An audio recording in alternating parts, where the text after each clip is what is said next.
سلام دوستای عزیز، میخوایم طریقه ساختن بارکود در برنامه ورد را برای شما آموزش بدهم. آموزش تا آخر تعقیب کنید. به خاطر ساختن بارکود شما از روی کیبورد که کلید کنترل همراه F9 بگیرین.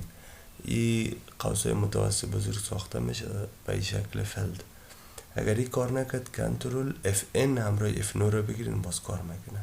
در داخل از این نوشته بکنین این کلمه را دیسپلی بارکود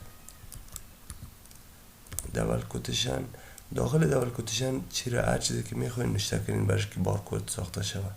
مثلا ما میخوایم به شماره ما بارکود ساخته شود. این شماره واتساپ خود را نوشته میکنیم 0784949 دبل کوتشن بسته کیو آر را نوشته میکنیم به سادگی.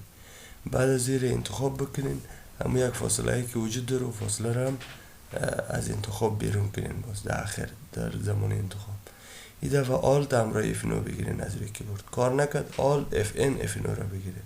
این آلت همراه F9 میگیرم برای ما این بارکود ساخته.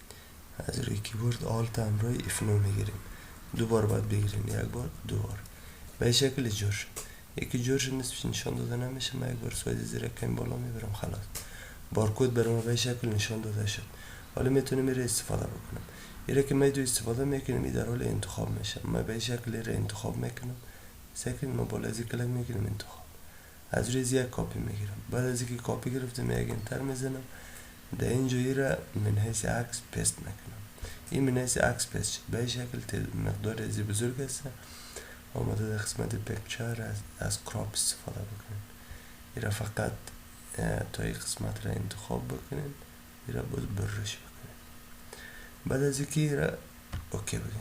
بعد از اینکه اوکی شد این بارکود هست میتونین از این استفاده بکنین و حتی میتونین ایره من از عکس ذخیره بکنین. مثلا در روی صفحه دسکتاپ به نام بارکود همین نمبر تماس مرا اسمش هست بارکود نمبر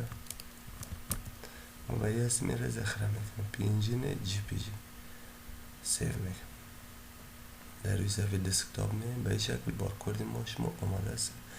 میتونیم میره شیر بکنیم استفاده بکنیم. این بود طریق ساختن بارکود در برنامه ورد.